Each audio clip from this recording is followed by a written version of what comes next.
같은 경우는 파출소 근무를 좀 하고 있는데, 그 파출소에서 순찰차는 사실 24시간 운영을 하고 있거든요. 저희 순찰차 대부분이 아반떼급이에요. 그리고 관리 차원이 사실 좀 문제가 되는데, 차량 24시간 운영을 함에도 불구하고 필터 같은 경우는 소모품인데 저 사실 이거 언제 갈아본 기억이 없어요. 그러니까 정기적으로 어떤 제도 하에서 필터 같은 거는 사실 굉장히 저렴하거든요. 그래서 제 생각 개인적으로 경찰서 다니든 아니면 이렇게 대량 구매를 해서 한 달에 몇 번 배포를 하든 정기적인 시스템 요구하고, 그 다음에 24시간 근무를 하는데 차 안에 보면 겨울엔 추워서 창문 내리지도 못해요, 사실. 근데 공기 굉장히 안 좋아요. 물론 뭐 미세먼지 이런 문제도 있긴 하지만 24시간 순찰차 안에서 근무하는 경찰관 그 건강 측면 이런 측면에서 보면 요즘 차량용 공기청정기 같은 거 시중에 많이 나와 있거든요.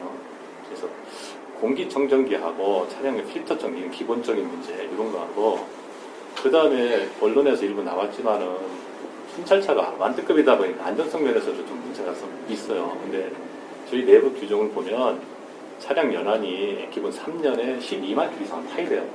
조건이. 그래야만 차량을 바꿔줄 수 있는 조건이 되는데, 그건 너무 이제 규제에만 이렇게 있다 보니까 뭐 일상 차량 중에서도 12만 킬로 안 타도 차가 딴 부위가 고장나고 차가 운영이 안 되고 굉장히 심각해서 이런 차량이 충분히 발생할 수 있거든요. 그럼에도 불구하고 사용 연한이라든가 아니면 정해진 키로수 이상을 진행을 해야만 차량을 바꿔주는 그런 좀 문제들, 이런 것들은 좀 개선이 되줬으면 좋겠고, 그 다음에 요즘에 경찰관 수명이 굉장히 단축되는 이유 중에 하나가 저는 이제 두 가지를 보는데요. 첫 번째는 이제 야간 근무를 많이 하다 보니까 그 수면 부족 현상하고, 그 다음에 저희가 민원인들하고 많이 부딪히는데 정말 상식이 없는 분들하고 주로 많이 부딪히거든요. 그러다 보니까 진짜 이게 말이 안 되는 상황들이 굉장히 많아요. 그래서 제가 예전에 경사 때, 기본교육 때도 아마 그 건의를 한번 했었는데, 그 억지 부리시는 분들, 그 다음에 말도 안 되는 민원 이렇게 넣으시는 분들, 그거 대비해서, 그 일부 제가 알기로는 선진국에서는 이미 다 지급이 돼서 일선 경찰관 다 사용을 하고 있는 걸로 알고 있는데, 그 바디캠이 있어요. 바디캠, 현장 체증할 수 있는. 그래서 이런 것들도 일선 서해 우리 파출소 요원들한테, 순찰차장이 아니라, 개인한테 전부 다 어느 정도 그 가격이 그렇게 비싸진 않더라고요. 그래서 그런 장비도 경찰관 개개인한테, 일부는 경찰 개개인이 그 사비도 사서 구입해서 사용하는 그런 동료분들도 계신 걸로 알고 있는데, 그런 것 정도는 우리 그 조직 내에서 좀 이렇게 대량 구매를 통해서 전 직원한테 배분을 해서 그 악성 민원이라든가 아니면 사실 그 악성 민원 관련돼서 이 스트레스가 사실 많이 등고돼요. 저 같은 경우는 뭐 밤에 뭐 새벽 1시, 2시에 이렇게 전화하더라고요. 힘들어 죽습니다. 그래서 제가 예전에 사실 그것도 말씀을 드렸어요. 그게 뭐였냐면, 지금 관공서 주치 소란죄가 생겼어요. 몇 달 전에. 근데 그거는 조건이 술을 먹은 상태에서만 해당이 돼요. 술 안 먹고 난동을 부리면 물론 재물손괴나 아니면 다 형법상 법률을 적용할 만한 상황이 있으면 그거 적용하겠지만, 그렇지 않은 상황, 여기 뭐 잘 아시겠지만 민원 파트에 계신 분들은 잘 아실 거예요. 그 말도 안 되는 민원. 그래서 저는 예전에 그거 얘기를 했었는데 아직도 그것도 어떻게 됐는지 모르겠어요. 즉결 심판 정도에 해당하는 범죄, 악성 민원에 관해서 즉 민원인께서 판단하셔가 경찰에 뭔가 잘못했다라고 생각해서 이의 제기하시는 건 좋은데, 대신 철저하게 조사를 해서 그 민원인이 잘못된 민원을 넣었다 그러면 그건 뭐 형법에 관련된 그런 중대 범죄는 아니지만 직결 심판에 해당되는 범죄에 간주해서 그것 좀 신설을 해달라라고 얘기도 했고, 그렇다 보면 경찰관의 일방적인 주장만 가지고 또 판단할 수는 없잖아요.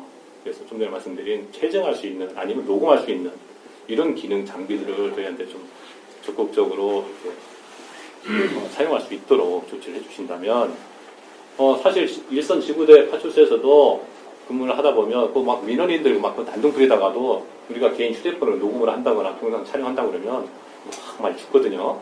그래서 저는 개인적으로 제가 경찰관을 한 23년 했는데 나름 많은 이렇게 시간을 겪었어요. 많이 좀 발전했다는 그런 느낌도 들고 한데, 아직도 일반인들 기준에 비하면 우리 조직이 조금 따라가지 못하는 면이 있지 않나. 그래서 장비라든가 아니면 순찰차 아니면 공기청정기, 바디캠 이런 기본적으로 해줄 수 있는 이런 부분들은 좀 우선해서 좀 시행을 좀 해줬으면 좋겠습니다.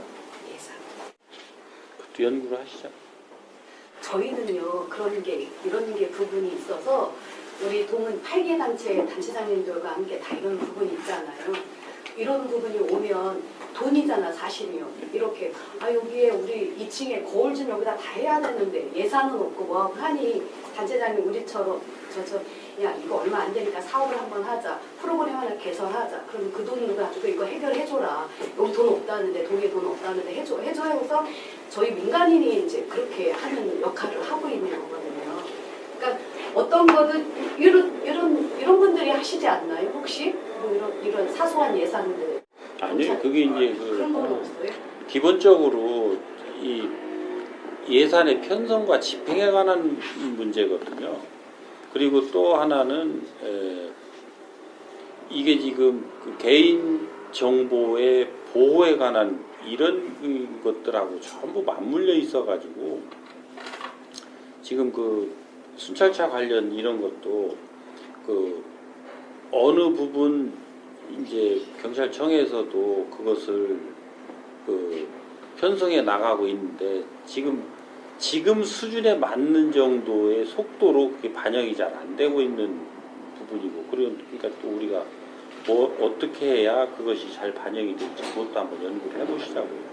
그리고 웨어러블 그 캠 같은 경우도 지금 시범 실시를 하고 있고 한 것이 계속 개인정보보호법과 이게 충돌 문제 때문에 이제 그게 되고 있는데 그것은 곧 풀릴 것도 같아요. 왜 그러냐면 이제 워낙 지금 우리 경찰 관서의 현장에서 그런 일들이 험한 일들이 많이 벌어지니까 이 경찰관이 이 어떤 상황에 닥쳤을 때 이제 그것을 우리가 같이 체증을 하고 있다면 우리의 잘못된 것도 노출이 되겠지만 이 상대가 우리한테 한 것도 같이 이 체증이 되니까 그런 부분에 대한 것들을 계속 어필을 하고 있어서 그 법적인 문제가 끝나면 그건 이제 이 보급은 연차적으로 되겠지만 보급이 될 거예요. 지금 보급이 못 되고 있는 거는 내가 알기로는 법적인 부분이 아직 해결이 안 돼서 그런 걸로 알고 있는데 그것도 한번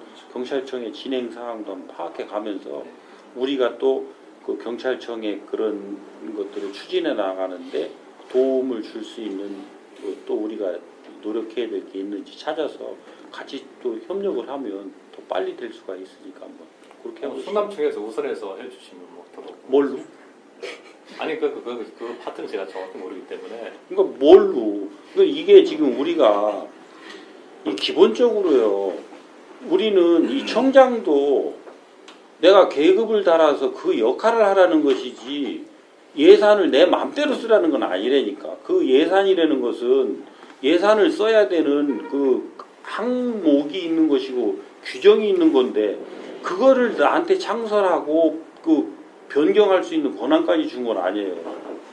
그리고 또 그거를 청장이 예를 들어서 그것을 여러분들 내가 저 개인정보보호법 그 저쪽에 대한 거 내가 다 책임질 테니까 여러분들 한다고 해서 여러분들 그 행위자의 책임이 면해질 수 있느냐? 그건 미친놈이죠. 그건 내가 책임질 수 없는 걸 하라고 하는 것은 그거는 나한테 부당한 요구를 하는 것이고 그러니까 그런 부분 저런 부분 내가 할 수 있는 역할 여러분들이 할 수 있는 역할 경찰청이 해야 될 역할 연구를 해보자니까요. 그래서 앞으로 나는 그래요. 내가 해야 될 역할에 대해서 내가 추워도 물러서서 비겁하게 살 생각 없다니까요. 그렇지만 여러분들도 여러분들이 해야 될 역할 범위 안에서 비겁하게 물러서면 안 된다라는 거예요. 그렇게 해야 우리가 경찰청에 요구를 할 때도 그거를 근간으로 해서 요구를 하고 그리고 경찰청에서 이 결과적으로는 국민들한테 이거는 이 요청을 하는 거잖아요. 왜 국가 예산을 확보해 와야 되니까 국민들이 이해되게 해야 되면 우리는 이 지역 국민을 대표하는 이 지역 국회의원들한테는 이런 것들을 어떻게 어필을 하고 있는가. 그러니까 어떤 데이터를 가지고 이분들이 그 중요한 결정을 하는 또 파트에 가 있는 의원님들하고 어떻게 의논하게끔 우리가 데이터와 논리를 정확하게 요거를 제공했는가. 근데 이런 것들을 우리가 같이 의논해야지. 청장님 해주세요. 옛날 같으면 책임도 안 지면서 그래 알았어 내가 여기까지 왔는데 그까지 해주지. 해준 게 뭐가 있어요? 아무것도 해줄 게 없는데 지가. 그러면 이쪽에 가야 될 돈 이쪽으로 빼서 해주면 이쪽에 써야 될 돈이 펑크가 나는데. 그러니까 그런 부분들에 대해서도 불효불급성과 긴급성 그리고 대체 가능성 이런 것은 연구를 해서 틀을 수 있는지를 봐야 될 것이지 지금 제가 여기서 즉답해야 될 사항이 아니라고 하는 얘기예요. 안 해주겠다 하겠다 안 하겠다 이런 개념이 아니라 그런 것을 같이 연구해보고 노력해보자는 거지. 이해되셨어요? 네, 알겠습니다.